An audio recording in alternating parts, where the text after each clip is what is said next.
आप सभी लोगों को नमस्कार। इस बार मैं हरा फुदका जिसको हम जेसिड के नाम से बोलते हैं, ये जो खास करके बैंगन और भिंडी में बहुतायत रूप से पाए जाते हैं, इसका हम नियंत्रण कैसे करें, इसके बारे में हम चर्चा करेंगे। तो शुरू में हम चर्चा करेंगे जैसे इसके कैसे पहचानेंगे कि हरा फुदका है या एफिड है या व्हाइट फ्लाई है। तो जो हरा फुदका होता है वो जनरली आपका 2 मिलीमीटर लंबा हरे रंग का होता है, आप जैसे देख सकते हैं इसको। जो इसका निम्फ है, जो इसका निम्फ मतलब जो इसका शिशु वयस्क होता है, छोटा बच्चे के रूप में जिसको हम जानेंगे, वो जो होता है वो व्हाइट कलर का होता है, श्वेत हरे रंग का होता है, मतलब लाइट व्हाइटिश ग्रीन होता है वो।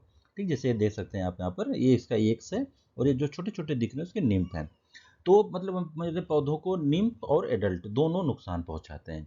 और हमेशा ये पत्तियों की निचली सतह से रस को चूसते हैं और वहां पर ये क्या करते हैं, अपना जहरीला लार उसमें छोड़ते हैं चूसते वक्त, जिससे क्या होता है वो भाग क्या होता है, पीला हो जाता है और पत्ती किनारे से अंदर की ओर मुड़ने लगती है, जिसके कारण क्या होता है, कप साइज या प्याला नुमा आकार बना लेता है। तो कंपटीशन की तैयारी कर रहे बच्चों के लिए बहुत फायदेमंद है। ये पूछ लिया जाता है कि कब लीफ कप फॉर्म में किसके कारण हो कन्वर्ट हो जाती है, कब किसके कारण लीफ जो होता है कप फॉर्म में डेवलप हो जाता है। तो वहां पर जब भी जेसिड अटैक होगा, हरा फुदका का अटैक होगा, तो लीफ जो होगा कप फॉर्म में डेवलप हो जाएगी। ठीक है। इसका जब इसका प्रकोप होगा, जब पीला हो जाएगा, तो उसके बाद कुछ समय बाद पत्तियां नीचे गिरने लगती हैं। पत्तियां जब नीचे गिरने लगेंगी तो पौधा वो पूरी तरह से फोटोसिंथेसिस नहीं कर पाएगा। तो इसका मतलब अल्टीमेटली होता है कि हमारा जो उत्पादन होता है वो बहुत हद तक घट जाता है। और बैगन में खास करके क्या होता है कि ये लिटिल लीफ डिजीज लगती है, एक माइकोप्लाज्मल डिजीज होती है बैगन में, लिटिल लीफ, उसका वाहक होता है आपका जैसिड्स।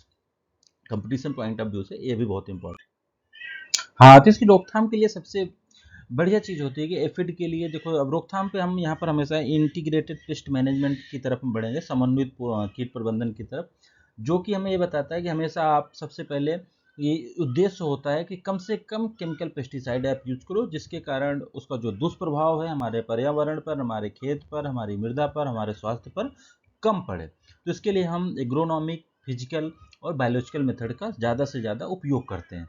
तो उसके लिए सबसे पहले अगर हम जाएँ तो सबसे पहले हमें चाहिए रेजिस्टेंस वैरायटी हम ग्रो करें, कि कोई भी रोग या कीट से बचने के लिए उस जो स्पेसिफिक एरिया हमें पता होना चाहिए कि यहाँ पर किस कीट का ज़्यादा प्रभाव होता है, किस कौन सा रोग लगता है। तो उसको देखते हुए हमें उसी प्रकार की वैरायटी ग्रो करनी चाहिए। जैसे बैगन में अगर हम जैसिड के लिए जाएंगे तो बैगन में पंजाब चमकीला बहुत अच्छी प्रजाति है और जिसको हम ग्रो कर सकते हैं। दूसरा, हम फिजिकल में और क्लीन कल्टीवेशन हमें हमेशा कर देनी चाहिए। जब भी हमारा प्रोडक्ट खेत तैयार हो, हमेशा वहाँ पर सफाई करते रहना चाहिए। प्लांटिंग टाइम का ध्यान रखना चाहिए कि एफिड जैसिड का अटैक कब होता है, हमें उससे पहले ही अपनी क्रॉप ले लेनी चाहिए या उसके बाद हमें अपनी क्रॉप लेनी चाहिए। तो प्लांटिंग टाइम का हमें ध्यान रखना चाहिए। और भी बहुत सारी चीज़ें होती हैं। अगर हम फिजिकल मेथड में जाएँ तो हम येलो स्टिकी ट्रैप का यूज करते हैं। येलो स्टिकी ट्रैप आप देख सकते हैं, ये क्या होता है, अगर हम खेत में इसको 10-10 मीटर के अंतराल पर लगाते हुए जाएं, तो जो एफिड, जेसिड या व्हाइट फ्लाई होते हैं, ये तीनों, ये क्या होता है, येलो कलर की तरफ अट्रैक्ट होते हैं बहुत ज़्यादा। तो उसके कारण अब फिर इसमें क्या होता है, इसकी ट्रैप में हम बैग्स या कुछ लगाए रहते हैं, जिसके कारण क्या होता है, उसमें चिपक जाता है।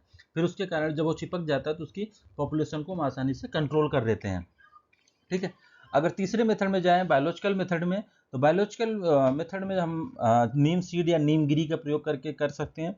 नीम गिरी मतलब वही जो नीम का फल है, हम उसको इकट्ठा करके, उसको सुखाकर, उसको ऊपरी परत जो कठोर लेयर है उसको हटाकर, छिलके को हटाकर, फिर उसको हम पीस कर 1 लीटर पानी में 40 ग्राम नीम को बना के 4% सोल्यूशन तैयार करते हैं। फिर 500 लीटर पानी में जितना हमें ज़रूरत होती है हम उतना डाल के पूरे 1 हेक्टेयर में 10-10 दिन के अंतराल पर अगर हम स्प्रे करते रहें, तो हमारे खेत में किसी भी प्रकार का इंसेक्ट का प्रकोप नहीं हो पाएगा, चाहे वो सकिंग पेस्ट हो, चाहे वो कॉन्टेक्ट या बाइटिंग एंड च्यूइंग टाइप के हों।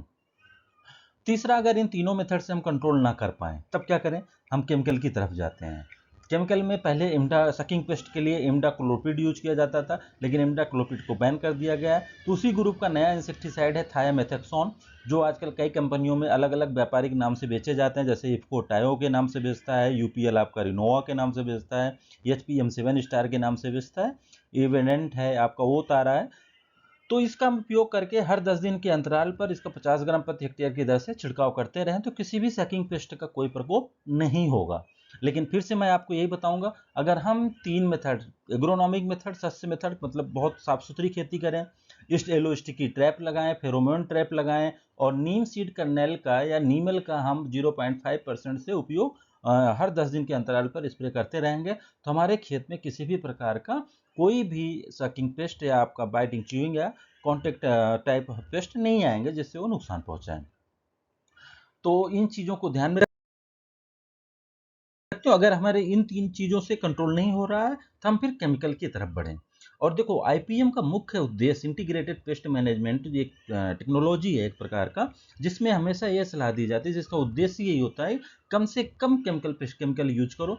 कम से कम केमिकल यूज करोगे तो जो उसका दुष्प्रभाव होता है बहुत ज़्यादा केमिकल का, जैसे कि पर्यावरण को नुकसान पहुंचाना, हमारे स्वास्थ्य को नुकसान पहुंचाना, मिट्टी के स्वास्थ्य को नुकसान पहुंचाना, तो इन चीज़ों से हम बच सकते हैं कि हम सस्ते मेथड यूज करें, भौतिक मेथड यूज करें और जैविक मेथड का उपयोग करके जो भी कीट और रोग हैं उनको नियंत्रित कर लें।